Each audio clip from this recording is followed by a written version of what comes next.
नमस्कार दर्शक बंधु माने आपण मानकु मो चैनल भल कथारे स्वागत करुछि। बंधुगण, सिंदूर डबारे क्यों जिनिस रखिले स्वामी हो जाए धनी। बंधुगण, गोटिए समयर कथा अटे। कैलाश पर्वतर शांत वातावरण रे भगवान शिव और माता पार्वती वृषभ उपरे विराजमान करुथिले। सेतेबेले माता पार्वती कहिले, हे प्रभु, मो मनरे एक प्रश्न उंकी मारी मो मन को विचलित करुछि। दयाकरी मो प्रश्नर उत्तर दे मो मन को शांत करंतु। तापरे भगवान शिव कहिले, देवी, तुमे निसंकोच रे तुमे पचार, मो तुम प्रश्नर उत्तर निश्चय रूप देमी। तापरे माता पार्वती कहिले, हे प्रभु, मु देखिछि प्रत्येक विवाहित महिला निज सिंथीरे सिंदूर पिंधि थांती। एही कारणरू प्रभु मो मनरे एक प्रश्न उंकी मारुछि कि हे प्रभु, सिंदूर डबारे एमिति क्यों जिनिस रखिले स्वामी धनी हो जाए थाए। एहा छड़ा ऋतुस्राव समय रे सिंदूर लगाइबा उचित ना नुहे एवं सिंदूर तले पड़ीजा द्वारा क्यों संकेत मिली थाए। सिंदूर लगाइबार ठीक विधि कौन। हे प्रभु, एही सबु प्रश्नर उत्तर दे मो मन को शांत करिवार प्रयास करंतु। तापरे भगवान शंकर कहिले, हे देवी पार्वती, तुमर एही प्रश्न समस्त विवाहित महिलांक पई अत्यंत गुरुत्वपूर्ण अटे। एही सबु प्रश्नर उत्तर जानिबा पूर्वरु मु तुमको एक कथा कहूची सुन। एहाकू मन ध्यान दे सुन देवी पार्वती, कारण अधा अधूरा ज्ञान विष सहित समान होइथाए। भगवान शिव कहिले, हे देवी पार्वती, हिंदू धर्म रे विवाहित महिलांक जीवन रे सिंदूरर खास महत्व रहिछि। आपण माने हिंदू धर्मर विवाहित महिला मानंकु सिंदूर लगाइबार निश्चय देखिथिबे। हिंदू धर्मर मान्यता अनुसार सिंदूर को विवाहित महिलार सद्भावर प्रतीक बोली मना जाइथाए ओ विवाह समय रे सिंदूर दान विधिर खास महत्व रहिछि। एहा परे विवाह को पुण्य बोली मना जाइथाए ओ गोटिए थर विवाह होइबा परे विवाहित महिलांकु सिंदूर लगाइबा जरूरी अटे। आजिकालीर सभ्य समाज रे महिला माने विवाहित होई मध्य सिंदूर लगाऊ नाहंती। हे देवी पार्वती, आपण जानी आश्चर्य हेबे जे हिंदू धर्मर एही परंपरा को केवल धार्मिक महत्व नुह बरं केतेक नियम रहिछि जहा पालन करिवार अनिवार्य अटे। जो महिला माने सिंदूर लगाइबार एही नियम को पालन न करि थांती तांको स्वामी को आर्थिक क्षेत्र रे कष्ट सहिबाकू पड़े। हे देवी पार्वती, एबे सुनंतु सिंदूर लगाइबार क्यों क्यों नियम रहिछि जहार प्रत्येक विवाहित महिला मानंकु पालन करिबा निश्चय उचित अटे। विवाहित महिला मानंकु सर्वदा सिंदूर निज पैसा रे किणी करी लगाइबा उचित। केते भी असुविधा बा मजबूरी थाउना काहेकि कौनसी अन्य महिलांक सिंदूर निज सिंथीरे भरिबा उचित नुहे। अन्य महिलांक सिंदूर निज सिंथीरे भरिबा बहुत अशुभ होइथाए। एमिति करुथिबा महिला मानंकर पति को धन संबंधी समस्यार सामना मान करिबाकू पड़ी पारे एवं निज स्वामी को मध्य संकट आसी पारे। एहा सहित विवाहित महिला मानंकु उपहार रे मिलुथिबा सिंदूर ठारू दूरे रहिबा उचित, कारण शास्त्र रे उपहार रे मिलुथिबा सिंदूरर उपयोग को अशुभ बोली मना जाइछि। एहा द्वारा आपणक पति ओ आपणक उपरे विपद आसीबार संभावना बढ़ी जाइथाए। एहा छड़ा महिलांकु बिना स्नान करी सिंदूर लगाइबा उचित नुहे। सर्वदा महिला माने स्नान सारी सर्वप्रथमे सिंथीरे सिंदूर लगांती। सिंदूर लगाइबा समय रे ନିଜର ସ୍ୱାମୀଙ୍କର ଲମ୍ବା ଆୟୁର ଓ ସଫଳତାର କାମନା କରିଥାନ୍ତି। ଏହାଦ୍ୱାରା ତାଙ୍କର ଭାଗ୍ୟ ପ୍ରବଳ ଶକ୍ତିଶାଳୀ ହୋଇଥାଏ। ମହିଳାମାନେ ସିନ୍ଥିରେ ସିନ୍ଦୁର ଭରିବା ବେଳେ ମାତା ପାର୍ବତୀଙ୍କୁ ଧ୍ୟାନକୁ ଆଣନ୍ତୁ, କାରଣ ଅଖଣ୍ଡ ସୌଭାଗ୍ୟବତୀର ବରଦାନ ମାତା ପାର୍ବତୀଙ୍କ ଠାରୁ ହିଁ ପ୍ରାପ୍ତ ହୋଇଥାଏ। ଘରେ କୌଣସି ପ୍ରକାରର ସୂତକ କିମ୍ବା କୌଣସି ମହିଳାଙ୍କ ଋତୁସ୍ରାବ ଆସିଥାଏ, ଯଦି ମହିଳାଙ୍କ ଋତୁସ୍ରାବ ଆସିଥାଏ ତେବେ ମହିଳାମାନେ ସିନ୍ଦୁର ନ ଲଗାଇବା ଭଲ, କାରଣ ଏହି ସମୟରେ ସିନ୍ଦୁର ଲଗାଇବା ଦ୍ୱାରା ସିନ୍ଦୁରର ଅପମାନ ହୋଇଥାଏ। ସିନ୍ଦୁର ତଳେ ପଡ଼ିଯିବା ବହୁତ ବଡ଼ ଅଶୁଭ ହୋଇଥାଏ ବନ୍ଧୁଗଣ। ଏହି କାରଣରୁ ପିଲାଙ୍କ ଠାରୁ ସିନ୍ଦୁର ଦୂରେଇ ରଖାଯାଏ। ଶାସ୍ତ୍ରରେ ସିନ୍ଦୁର ତଳେ ପଡ଼ିଯିବାକୁ ଅଶୁଭ ବୋଲି ମନାଯାଇଛି। ବନ୍ଧୁଗଣ, କେବେ ବି ସିନ୍ଦୁରକୁ କାହା ଆଗରେ ଲଗାଇବା ଉଚିତ ନୁହେଁ। କାହା ଆଗରେ ସିନ୍ଦୁର ଲଗାଇବା ଦ୍ୱାରା ଆପଣଙ୍କର ସମ୍ପର୍କରେ ନଜର ଲାଗିଯାଇଥାଏ ଓ ସ୍ୱାମୀଙ୍କ ପ୍ରେମ କମ୍ ହୋଇଯାଇଥାଏ।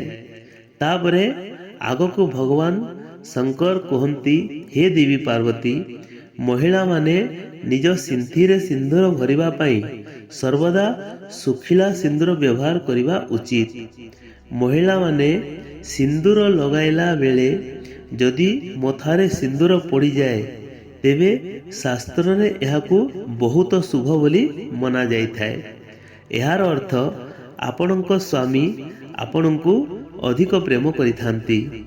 ଯଦି ଭୁଲରେ ଆପଣଙ୍କ ହାତରୁ ସିନ୍ଦୁର ତଳେ ପଡ଼ିଯାଏ ତେବେ ତାହାକୁ ନାଳ ନର୍ଦ୍ଦମାରେ ନ ପକାନ୍ତୁ।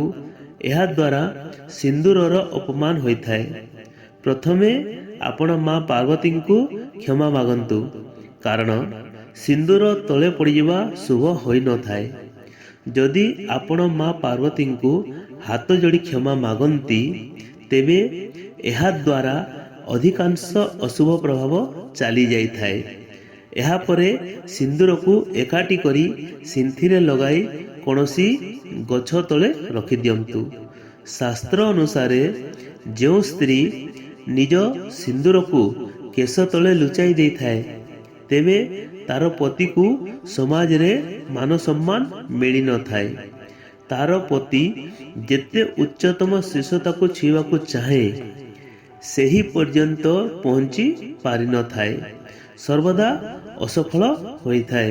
ସେହି କାରଣରୁ ସିନ୍ଦୁର ଯେତେ ଲମ୍ବା ଲଗାଇବେ ଓ ମଥା ଆଡ଼କୁ ଯେତେ ଲଗାଇବେ ସେତେ ସ୍ୱାମୀର ଭାଗ୍ୟ ଚମକିବ, କାରଣ ମଥାରେ ସିନ୍ଦୁର ଲଗାଇବା ଦ୍ୱାରା ସ୍ତ୍ରୀଙ୍କର ଶକ୍ତି ଜାଗୃତ ହୋଇଥାଏ। ଶାସ୍ତ୍ରରେ ଏହା ସ୍ପଷ୍ଟ ଭାବରେ କୁହାଯାଇଛି କି ମହିଳାମାନଙ୍କୁ ସର୍ବଦା ନାକର ସିଧାରେ ମଧ୍ୟରେ ସିନ୍ଦୁର ଲଗାଇବା ଉଚିତ। କେବେ କେବେ ଯଦି ମହିଳା ବଙ୍କା ସିନ୍ଦୁର ଲଗାଇ ଦେଇଥାଏ ତେବେ ଶାସ୍ତ୍ରରେ ଏହାକୁ ଅଶୁଭ ବୋଲି ମନାଯାଇଛି। ଏପରି କରିବା ଆପଣଙ୍କୁ ଆପଣଙ୍କ ସ୍ୱାମୀଙ୍କ ଠାରୁ ଦୂର କରିଦେଇଥାଏ। ଆଗକୁ ଭଗବାନ ଶଙ୍କର କହିଲେ, ହେ ଦେବୀ ପାର୍ବତୀ, ନବବିବାହିତା ମହିଳାମାନଙ୍କ ବିବାହ ସମୟରେ ଯେତେବେଳେ ତାଙ୍କ ସିନ୍ଥିରେ ସିନ୍ଦୁର ଲଗାଯାଇଥାଏ ସେମାନେ ସେବେଠାରୁ ଶପଥ କରିନେବା ଉଚିତ ଯେ ନିଜ ସିନ୍ଦୁରକୁ ସର୍ବଦା ସମ୍ଭାଳିକି ରଖିବେ। ଯଦି କୌଣସି କାର୍ଯ୍ୟ ବା ପୂଜା ଆପଣଙ୍କ ଘରେ ହୋଇଥାଏ ତେବେ ସେହି ସମୟରେ ଅଳ୍ପ ଅଳ୍ପ ସିନ୍ଦୁର ଲଗାନ୍ତୁ। ଏହାଦ୍ୱାରା ବିବାହ ସମୟରେ ଆପଣଙ୍କୁ ଯେଉଁ ଆଶୀର୍ବାଦ ମିଳିଥାଏ ତାହା ସର୍ବଦା ଆପଣଙ୍କୁ ଆପଣଙ୍କ କାର୍ଯ୍ୟରେ ସଫଳ ପ୍ରଦାନ କରାଇଥାଏ ତଥା ଆପଣଙ୍କ ପରିବାରରେ ଖୁସି ଏବଂ ସୁଖ ସମୃଦ୍ଧି କରି ରଖିଥାଏ। ବନ୍ଧୁଗଣ, ଭଗବାନ ଶଙ୍କର କହିଲେ, ହେ ଦେବୀ ପାର୍ବତୀ, ଏବେ ଶୁଣନ୍ତୁ, ସିନ୍ଦୁର ଡବାରେ କେଉଁ ଜିନିଷ ରଖିଲେ ସ୍ୱାମୀ ଧନବାନ ହୋଇଥାଏ। ହେ ଦେବୀ ପାର୍ବତୀ, ସିନ୍ଦୁର ଡବାରେ ଏକ ରୂପାର ମୁଦ୍ରା ରଖିଲେ ଅତ୍ୟନ୍ତ ଶୁଭ ହୋଇଥାଏ। ଏମିତି କରିବା ଦ୍ୱାରା ମାତା ପାର୍ବତୀଙ୍କ ଆଶୀର୍ବାଦ ଆପଣଙ୍କୁ ପ୍ରାପ୍ତ ହୋଇଥାଏ। ଏହି କାରଣରୁ ପ୍ରତ୍ୟେକ ବିବାହିତା ମହିଳାମାନେ ସିନ୍ଦୁର ଡବାରେ ରୂପାର ମୁଦ୍ରା ନିଶ୍ଚୟ ରଖନ୍ତୁ। ଏମିତି କରି ସେହି ସିନ୍ଦୁରକୁ ଲଗାଇବା ଦ୍ୱାରା ଆପଣଙ୍କ ସ୍ୱାମୀଙ୍କ ଆୟୁଷ ଲମ୍ବା ହୋଇଥାଏ ଓ ପତିଙ୍କ ଭାଗ୍ୟ ଖୋଲିବାରେ ଲାଗିଥାଏ। ତେଣୁ ସେ ଧନବାନ ହେବାରେ ଲାଗିଥାନ୍ତି। ବିବାହିତ ମହିଳାମାନେ ନିଜେ ସର୍ବଦା ସିନ୍ଦୁର ଲଗାଇବା ଉଚିତ। ଯଦି ଆପଣଙ୍କୁ ସ୍ୱପ୍ନରେ ସିନ୍ଦୁର ଦେଖାଯାଏ ତେବେ ଏହା ବହୁତ ଶୁଭ ହୋଇଥାଏ। ସ୍ୱପ୍ନରେ ସିନ୍ଦୁର ଦେଖାଯିବାର ଅର୍ଥ ବନ୍ଧୁଗଣ ହେଉଛି ଆପଣଙ୍କ ବାପ ଘରୁ କୌଣସି ଖୁସି ଖବର ମିଳିବାକୁ ଯାଉଛି। ଏହା ସହ ଯଦି ଆପଣଙ୍କ ସହ କିଛି ଅଶୁଭ ହେବାକୁ ଯାଉଛି ତାହା ମଧ୍ୟ ଟଳି ଯାଇଥାଏ। ଯଦି କୁଆଁରୀ କନ୍ୟା ନିଜ ମଥାରେ ସିନ୍ଦୁର ପିନ୍ଧୁଥିବାର ଦେଖେ ତେବେ ଏହାର ଅର୍ଥ ତାହାର ବିବାହ ତାର ମନପସନ୍ଦ ପୁଅ ସହିତ ହେବାକୁ ଯାଉଛି। ସିନ୍ଦୁର ସଧବାର ଚିହ୍ନ ହୋଇଥାଏ। ସିନ୍ଦୁରରେ ମାତା ରାଣୀଙ୍କର ଆଶୀର୍ବାଦ ଲୁଚି ରହିଛି। ଯଦି ସିନ୍ଦୁର ଲଗାଇ ଆପଣ ପୂଜା ପାଠ କରନ୍ତି ତେବେ ତାର ଅନେକ ଫଳ ଆପଣଙ୍କୁ ମିଳିଥାଏ। ସଧବା ସିନ୍ଦୁରର ଉଲ୍ଲେଖ ରାମାୟଣ କାଳରେ ମଧ୍ୟ କରାଯାଇଥିଲା। ମନାଯାଇଥାଏ କି ମାତା ସୀତା 3 ଦିନ ଶୃଙ୍ଗାର ରୂପରେ ସିନ୍ଦୁରର ପ୍ରୟୋଗ କରିଥିଲେ ଏବଂ କଥା ଅନୁସାରେ ହନୁମାନ ଯେତେବେଳେ ମା ସିନ୍ଦୁର ଲଗାଉଥିବାର ଦେଖିଲେ ଓ ତାହା ଜାଣିବା ପାଇଁ ତାଙ୍କ ମନରେ ଇଚ୍ଛା ହେଲା। ହନୁମାନ ପଚାରିଥିଲେ କି ମା ଆପଣ ପ୍ରତିଦିନ ସିନ୍ଦୁର କାହିଁକି ଲଗାଉଛନ୍ତି?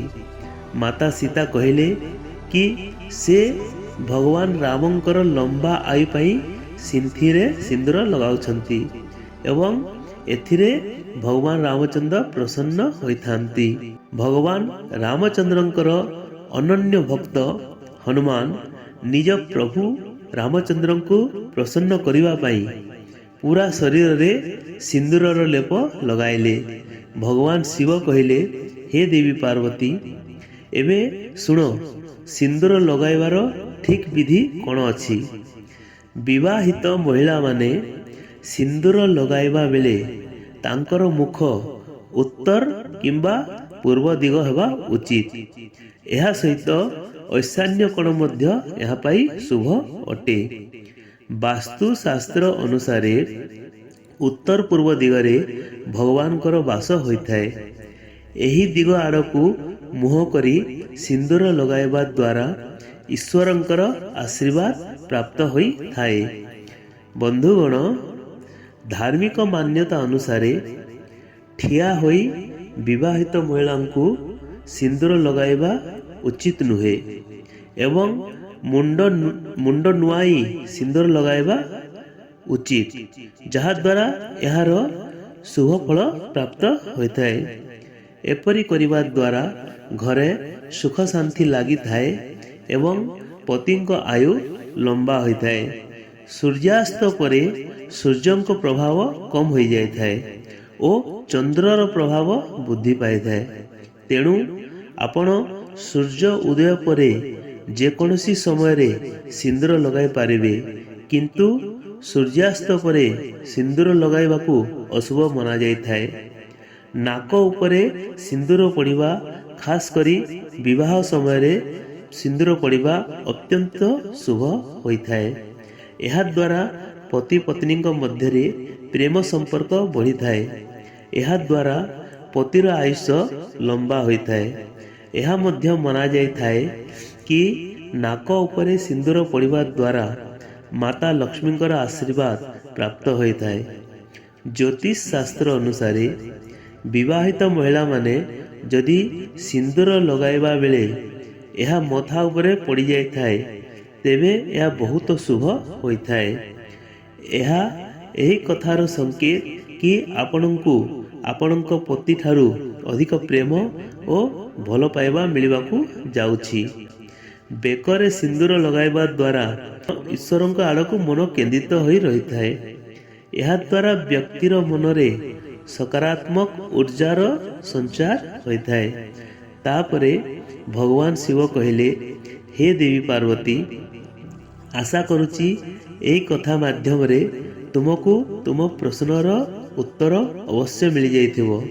ମାତା କହିଲେ, ହେ ପ୍ରଭୁ, ଆପଣଙ୍କ ଏହି କଥା ଶୁଣି ମୁଁ ଧନ୍ୟ ହୋଇଗଲି। ଆପଣଙ୍କର ଏହି କଥାରୁ ମୁଁ ମୋ ପ୍ରଶ୍ନର ସମସ୍ତ ଉତ୍ତର ପାଇସାରିଛି। ବନ୍ଧୁଗଣ, ଭିଡ଼ିଓଟାକୁ ଏଇଠାରେ ଶେଷ କରୁଛି। ଯଦି ଆପଣମାନଙ୍କୁ ଏହି ଭିଡ଼ିଓଟି ଭଲ ଲାଗିଛି ତେବେ ଦୟାକରି ମୋ ଚ୍ୟାନେଲକୁ ସବସ୍କ୍ରାଇବ୍ କରି ଭିଡ଼ିଓକୁ ଗୋଟେ ଲାଇକ୍ ନିହାତି କରନ୍ତୁ ଏବଂ ସାଙ୍ଗମାନଙ୍କୁ ଓ ବନ୍ଧୁବାନ୍ଧବମାନଙ୍କୁ ସେୟାର ଜରୁର କରନ୍ତୁ। ମା ଦୁର୍ଗା ଆପଣ ସମସ୍ତଙ୍କର ମଙ୍ଗଳ କରୁନ୍। ଜୟ ମା ଦୁର୍ଗା।